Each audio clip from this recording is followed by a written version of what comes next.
আসসালামু আলাইকুম। এই সিজনে এই খাবারটা কিন্তু কেউ মিস করবেন না। কাঁঠালের বিচি সিদ্ধ করে পাটায় বেটে নিয়েছি কিংবা ব্লেন্ডারে ব্লেন্ড করেও নিতে পারেন। এখন এটাকে দিয়ে দেব আমি চুলাতে হাঁড়ির মধ্যে দিয়ে এখানে আমি ২ কাপ পানি দিয়ে দিব। তারপর এটাকে আমি সুন্দর করে একদম মিশিয়ে নেব। মিশিয়ে নিয়ে এখানে আমি ৩ টা মসলা এড করব।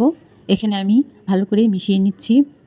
ঠিক এইরকম মিশিয়ে নেওয়ার পর মশলাগুলো দিয়ে দেব। দিয়ে দিলাম ১/২ চা চামচ হলুদ, ১ চা চামচ ধনিয়া গুঁড়া ও ১/২ চা চামচ মরিচ গুঁড়া। আর কিছু কাঁচামরিচ ফালি করে দিয়েছি। এগুলোকে ভালো করে আমি এখন মিশিয়ে নেব। দিয়ে দিলাম পরিমাণ মতো লবণ। ডালটাকে আমি একদম ফুটিয়ে নেব। এই কাঁঠালের বিচির ডালটা যে এত মজা আমি আগে কখনো ট্রাই করিনি। আমি এটা ফেসবুকেই দেখেছিলাম। এর জন্য বাসায় ট্রাই করলাম।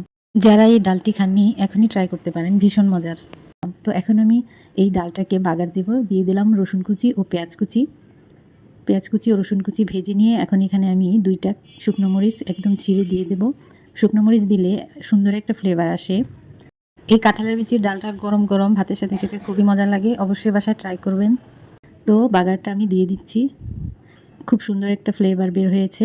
এই ডালটা খেতে কিন্তু ভীষণ মজার। আমার রেসিপিটা কেমন হলো অবশ্যই কমেন্টে জানাবেন। আর অবশ্যই বাসায় ট্রাই করবেন।